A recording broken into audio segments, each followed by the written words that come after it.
Is my audio good? Your audio's great. What about me? Garbage. Okay. We should do a They are cheap. ASMR ASMR episode. ASMR. Horror ASMR. I'd just be expecting if like a horror podcaster that I followed did that, I'd be waiting for the Tap jump the scare. mic. What are horror ASMR noises, like the screeching noises? A door slowly opening. Can you hear this? Yeah. By the way, I hate ASMR. It pisses me off. Oh my god. The crew talent hate runs deep. Yeah. It does run deep. Yeah.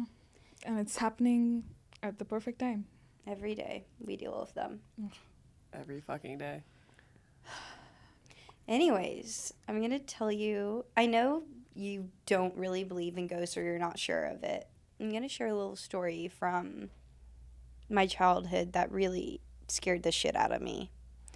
So when I was moving away from the house I mainly grew up in Atlanta, I must have been like 11 or 12. It was kind of a hard move because like it was a one home that I had like a bunch of childhood memories.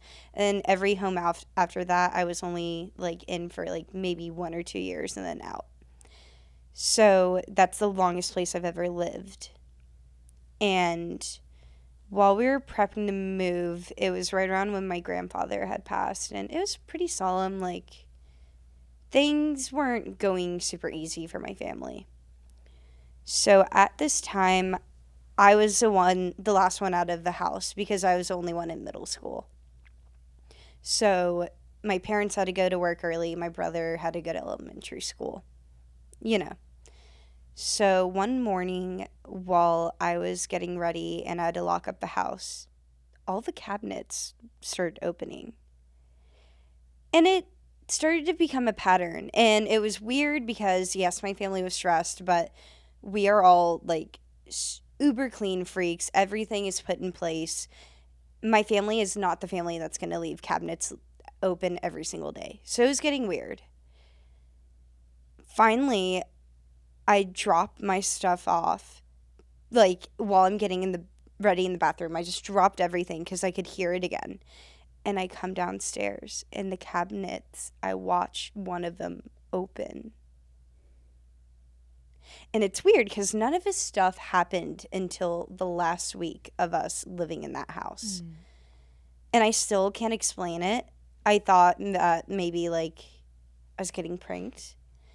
But at the time, everyone would have been out of the house for hours.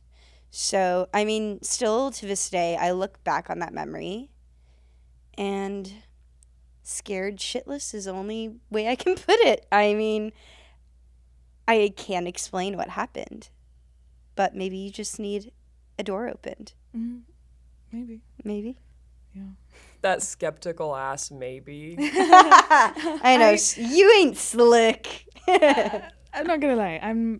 My first thing was like, oh, wind or like cross ventilation. We didn't leave the or... windows open though. My family's Yeah. intense about stuff like that. Yeah. I mean, not that it's my job to like disprove anything, but Yeah. like my brain Just like there's no way. it automatically goes to like what's the explanation for it.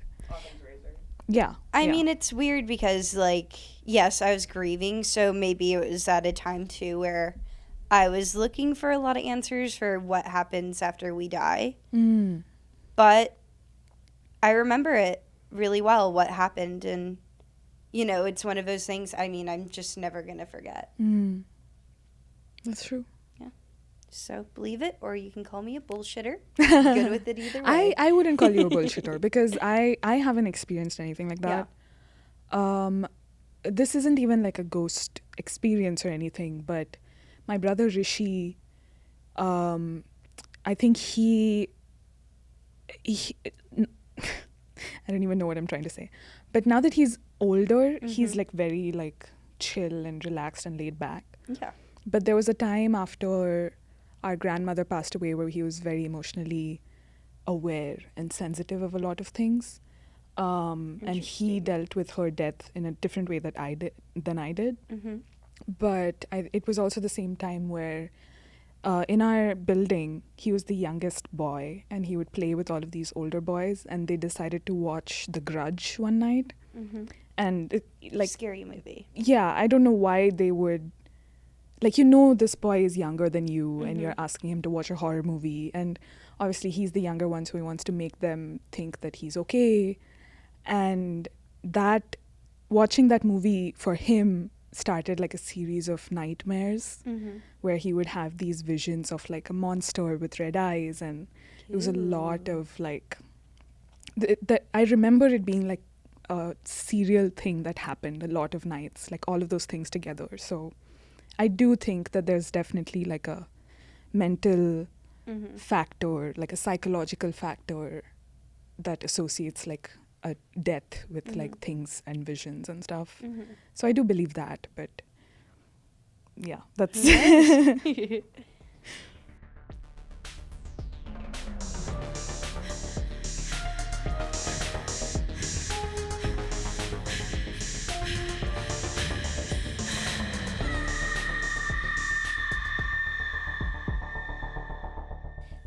Hi, my name is Becky. Hi, my name is Sahiti, and welcome to another episode of Final Girls Guide. This week, we're diving into some shit your pants scary movies. So, I really love the movie that we've picked out for this episode because Me too. I think it was formative to my journey as someone who loves short films, and it's Lights Out. Yes. So do you want to talk about like when you saw Lights Out for the first time, how you felt? Yeah, I would love to. Lights Out, I'm trying to remember what year it came out, but I think I was in high school. I think 2016. 2016? Okay, yeah, I was 15. I think it was when I first moved to Colorado, because that's when I went on to just I always loved scary movies. That's when I went on like a horror dive. Like everything I watched was horror. But I remember watching that one in the theaters and being genuinely fucking frightened.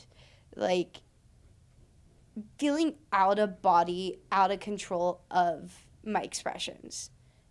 Like I wasn't the one in charge anymore. Because usually, especially in high school, if I would go to a movie with friends, I would fake it and act like none of it affected me. Like I had to be the hard ass. Yeah. Even if it did. But that one, I was fucking horrified.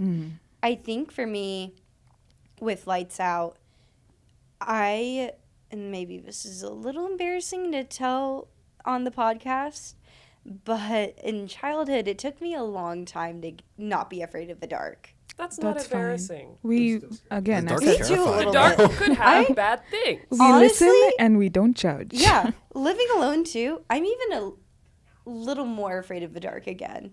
And that's because you're smart. Yeah, Got your head on a swivel. bad Yeah. shit happens in the dark. But it just, I remember feeling so mortified about that at sleepovers. In childhood, like I was scared of the dark, and then I was scared of people knowing that I was scared of the dark. Yeah. So Lights Out called out all of that, and it was like childhood trauma on screen. But I don't think it's something to be ashamed of because No I think that's why the movie did so well. It's such a simple idea. fear that Yeah. a lot of people have. If I could get some assistance with the director's name, David. It's the incredible Aquaman director. No, that's the producer. Yeah, he produced Oh, Yeah. producer. James sorry. Wan, our favorite, is the producer, but the director is David Sandberg. Samberg. Andy? No. No. He does Shazam now, though. He Yeah. directed Shazam, which is And Annabelle Creation. yeah, Yeah. part of the James Wan universe. But Annabelle Creation is, yeah, that makes so much more sense now, because Annabelle Creation I found really, really scary. Yeah. And it is super similar to Lights Out, in the pacing at least. Annabelle Creation is the one with the orphan Orphanage. girls. Yeah. Yeah. That was good. It was great. I think about Lights Out, and it's what I'm always looking for when I want to be truly afraid, is it's isolating, Yet they could easily bring more people in, but the police don't believe them. The mom has been, I'm trying to remember correctly, but she's been in and out of psych wards, right? And that's why the daughter was taken away from her. But it's like only the family, and then I guess the extended family, the boyfriend, are going to be the ones that are going to be screwed with. And there's no way out of it. Yeah. What I really loved is that I first watched Lights Out, I think in like 2018, 19 or something. That was when I was watching a lot of horror short films. And I didn't know it was a feature. Yeah. And I was watching that. And then I think there's one called The Box or something where there's like a head in a box, like that pretty famous one. And so I was watching those films. And then I realized that James Wan saw Lights Out. It was a short film directed by David Sandberg, got picked up for a feature, and then started his feature, like a director of feature film journey. It just gave me hope, because there's things about the industry that come out every day of like, do short films work? Do they get picked up? Do they get noticed? But everyone has to find their own path in the industry. I agree with that. But it was a very good introduction to me of a short film can become a feature and become a successful movie. Even like it's hard sometimes to translate the essence of a short film to a feature, but it worked well. So going off that, do you think the feature keeps the same intensity that the short had? Not completely, if I'm honest. I think it's a great feature-length movie, but there's something about the unresolved ending of short films in general, like horror short films, that leaves you more horrified, I think. And especially with this movie, because I saw the short film first, it wasn't like, I don't think that you have to remake things exactly the same when you're adapting it into a different format, but there were some places where I felt like the story was okay, but the jump scares really carried the feature. I mean, with short films, kind of going off what you were saying, I think horror works best when there's more questions than answers. And I will say that about Lights Out, it did truly freak me the fuck out. But it did do a little bit of too much plot and resolution. And I like it when things are just simple. Like Halloween, the reason that's so scary before there were so many sequels, no hate to the sequels. Love those. I know the Michael Myers fans are kind of like the Swifties of the horror community. I don't want to offend them. But I found it the most scary when Michael Myers was just this kid who is kind of inherently evil, and we don't really know why. He goes to the psych ward, nothing really works out, and we don't really know what's wrong with him. We don't know why he keeps coming back from dying, but to me, that's a little more haunting. Yeah. So do you think horror films would be as scary if you remove that supernatural element? I don't know. With that question, I don't know. The thing is, I think if you have the message and the theming, and a lot of things that are the scariest are, when it comes to horror, are going to be calling upon some sort of, deep-seated trauma and those sort of big ideas. But at the end of the day, I think if you have the correct format as to why something should be scary, then you can gear it in any way. I mean, I find The Silence of the Lambs really scary, but that movie is not a supernatural film. But there are supernatural films, one I'm going to discuss later, that I do find really scary. Or shout out to sci-fi with a little bit. Sci-fi with Jordan Peele's Nope. That had me in a panic attack for 3 days. Oh, so gross, dude. Yeah. I mean, I've said this before. Sometimes when done right, I think Supernatural does well. I think there's a huge opportunity and what's the word? There's a market. I think there's a huge market for Supernatural because it's also, there's so many ethnicity-specific supernatural elements or culture-specific supernatural elements that can work really well in horror. But yeah, sometimes it takes me out, and sometimes when it's supernatural, my mind in particular just says, oh, it's not real. Like, it's not, it doesn't happen. So sometimes it takes me out, but sometimes when it's done really well, like Lights Out has a bit of a supernatural element, or like, you know, the unexplained type thing, then I appreciate it. Well, it beckons the question, is there something out there? Yeah. And culturally, I mean, I know we already dived into this in the Ghost podcast, but, you know, it is going back centuries that there have been these ideas of ghosts or like supernatural beings, and it was even back to like you look at cave paintings and there's like weird things, like so many different cultures that never interacted with each other, but they still always had this idea of a ghost, or like a demon or some evil or like visiting dead thing, you know what I mean? It's so ingrained on us as humans. Exactly. This and fear. Especially with it's like primal.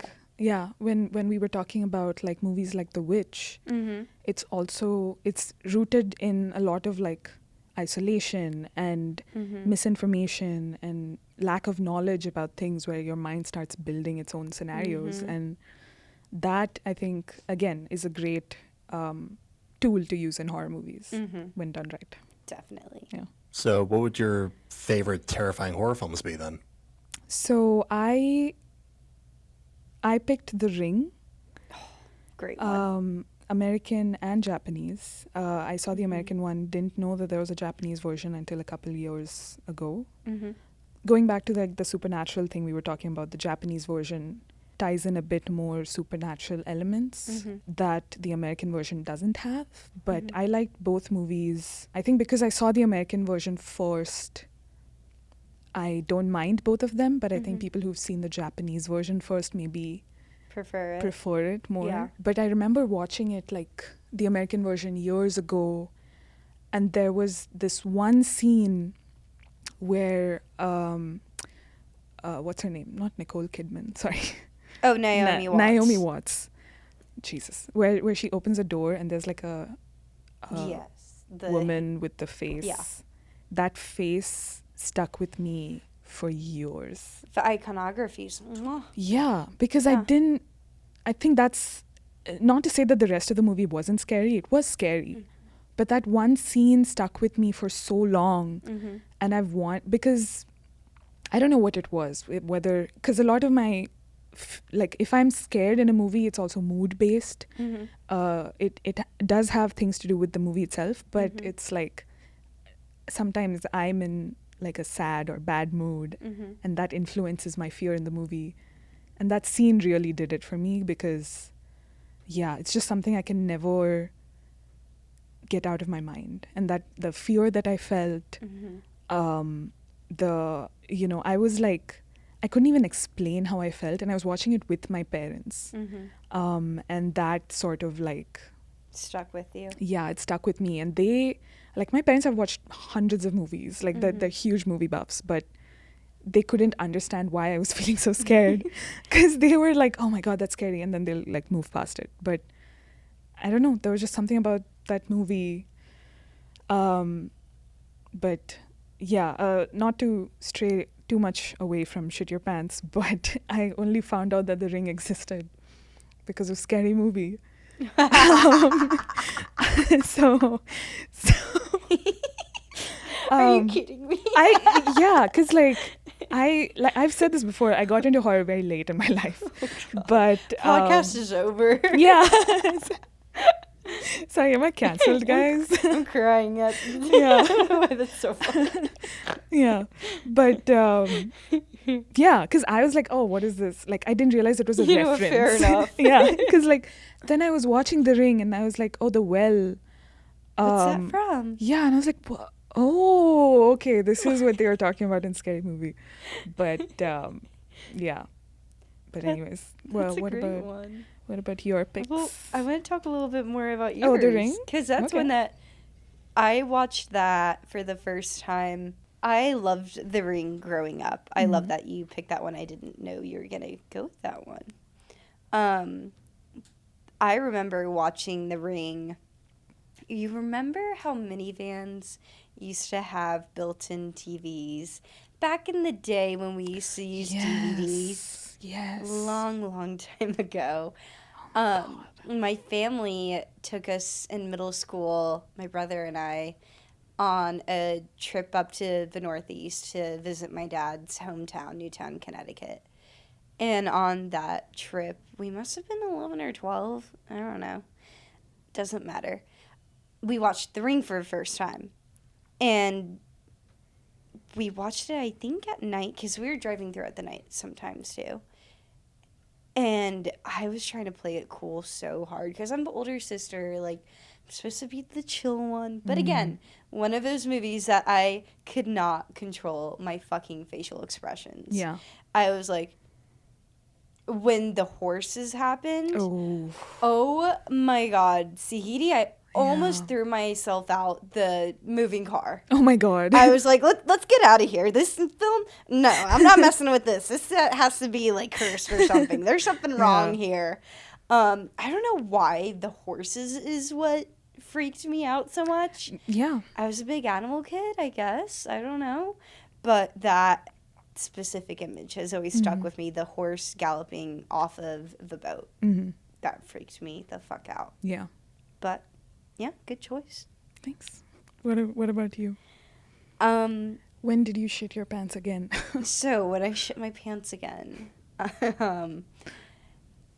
this is actually around the same time the story I told you from earlier in the cold open.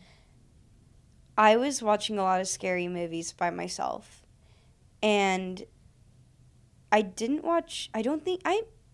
pretty sure I didn't watch Sinister in theaters. I watched it at home by myself. So around the time that my grandpa was dying, we were in and out of the hospital, and, you know, like I said earlier, I always stole my dad's DVDs. And around this time, I started being home alone a lot, especially at night, because everyone was in and out of the hospital. And that was scary, too. It was weird to see a hospital where all these people were dying, and I was really learning what that looks like for the first time in my life. So I watched Sinister by myself at home alone at night. Damn. And I don't know. I didn't know anything about Sinister. I wasn't looking it up on the internet. I don't think I even had... Yeah. Maybe I had a phone. I don't know if I did. But I was a kid. Yeah. So I watched Sinister by myself. So fucking traumatized from that movie. Still am to this day. I think it was because he's so isolated, which, again, I've said is, like, the thing that scares me the most. And he's investigating this true crime, which that's what the movie Sinister is about. It's about this guy who's, I think, like, he's writing a book or something? Yeah, he's a true crime novelist. And he used to be on the New York Times bestseller, but he is hated by all these small towns that he typically writes about because he does everything to exploit them. Right. And he doesn't get along with cops ever. So there's this cold case in this little house in the middle of nowhere where all these families that lived in this one house were getting annihilated, but it was like really weird deaths. And so he's investigating it because he's like, they have to be linked. But they're going so far back that it's like, this killer has to be like really fucking old to be keeping this up. But he brings his wife and his 2 kids. So he's setting himself up for failure because they too become victims of this demon. And it's such a simple idea. I remember the movie, like, not a ton was explained what this thing was. And I like that more. And using, like, old technology, I mean, not old, but, like, to Gen Z, this is vintage technology. I'm sorry to our Gen X listeners, VHS tapes are old. Because I'm sure we have a bunch of those. Oh, yeah. They're just loving us. Yeah. Maybe even boomers. Yeah, we're huge on boomer talk. Yeah, go baby boomers. But anyways, like, it's just all these things that, like, really, in my mind, especially as a kid, I'm like, these things really can't be messed with. It's not like going through Photoshop. It's not going through, like, special effects. It was so simple that it stuck with me, and it still stays with me to this day. I can't watch that film and keep a straight face. Mm-hmm. Yeah, I agree. And I think that's why analog horror, found footage type stuff does so well. Like, even in The Ring, it's about, a journalist investigating, all these strange occurrences because the spirit of this girl died and attached itself to a tape. And again, it's like also for its time, but it's still like there's this mystery attached to old-timey technology that translates really well into horror. And yeah, even with Sinister, I think I watched it. I think you might cancel me for this, but I watched the reaction of the movie first. Oh no! Before watching the movie. I love that people got into horror because of horror reactions. Yeah, because it's like it roped in a whole new audience. I think that's really something that got Gen Z watching a part of it. At least it's been great promo. Exactly. Yeah. Because I think reaction. Sometimes people have conflicting views on it, but it helped me get into horror. Yeah. So. Anything to get you in a club. Yeah, exactly. Yeah. But yeah, I really... Also, Ethan Hawke, man. Oh my God. The man kills in everything. Yeah. Just that acting. The fact that Maya Hawke is the daughter of Ethan Hawke. Yet another... Both of them, actors that are straight, but play every character as a gay character. But they pull it off. Yeah. I can forgive them. And you know that I'm obsessed with Oscar Isaac. But when I watched Moon Knight, it was tough. Yeah. It was tough for me to choose because I'm absolutely in love with that guy. Yeah. But Ethan Hawke, oh my God. I know. Ethan Hawke's so charming. Oh my God. I mean, and then I love that he's in his... How do I put this nicely? Don't put it nicely. Mid-age? It's fine. You guys know. Mid-age? Daddy 40s, face. 50s? He's middle of age? Yeah, his middle age. I like that he's getting really into horror and using his... Black Phone? Yeah, the Black Phone. It's these incredible performances and really fucking scary performances that, due to his years of acting experience, he's dedicating and pulling off some of the most stunning performances. And I think that's at times when actors are able to put on their scariest performance. Like Anthony Hopkins, I think he was in his 40s when he did Silence of the Lambs. Not sure. Yeah, that sounds right. And I think that's why he was able to pull it off. And I found Hannibal Lecter really fucking scary, still do. I don't want him eating me. But I think that's when you're able to portray that, is you've been through life, you've been roughened up enough that you know how to scare the shit out of people the right way. Yeah. And also I think not just to do with age and experience, although that's a huge factor. I think sometimes smaller, not necessarily indie films, but like films that aren't typically mainstream offer a much more easier path for actors to like explore and do like the gritty acting, or like all those buzzwords that people use. I think acting can make or break any movie, but sometimes with horror, it's like sometimes the horror can save the movie. But yeah, I really appreciate when actors go all in for, something like that. Really quick, any horror movies that you refuse to watch again because they're just too intense? Nope. For me. Nope. I will never be able to. It's a great film, art. I will never be able to watch it again. This is a bit of a teaser for a movie that I want to bring up in future episodes, but there's a Taiwanese film called Incantation, which got banned because the end of the movie is basically the film cursing the viewers. And I say cursing in quotation marks because it's a movie. I don't like the way that...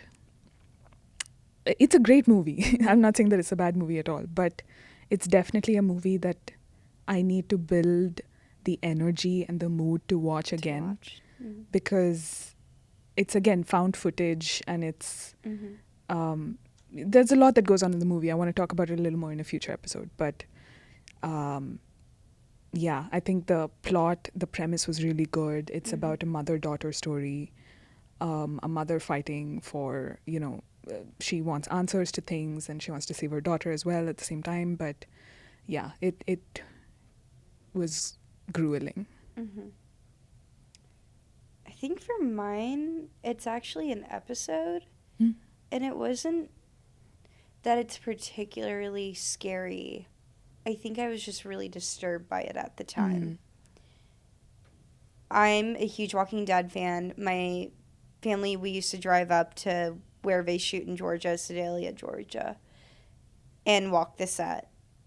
And, I was watching because it was literally like My City is on the biggest TV series at the time.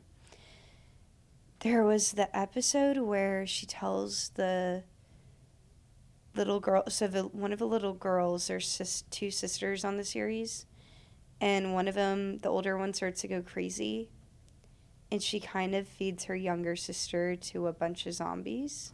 Damn. Yeah.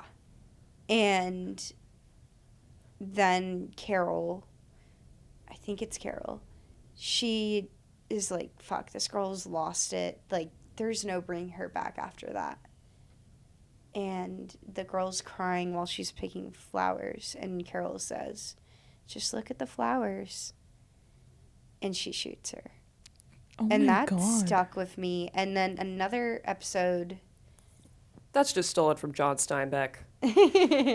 There's another episode that was the first episode I ever saw on TV where the zombie is being pulled out of the well, and it's like this disformed, disgusting zombie, and while they're pulling him out of this well to get to the water, half of him just breaks off. Jesus. So it's just him hanging with his intestines and shit. Oh, God. And that really stuck with me as a kid. Yeah. Yeah. I hope everyone listening and watching shat their pants. Thank you to our sponsor. It's a diaper company. I don't think we can add those. No free sponsorships. Yeah. Pants were soiled, but this is Becky. And my name is Sahiti. Stay alive till next time.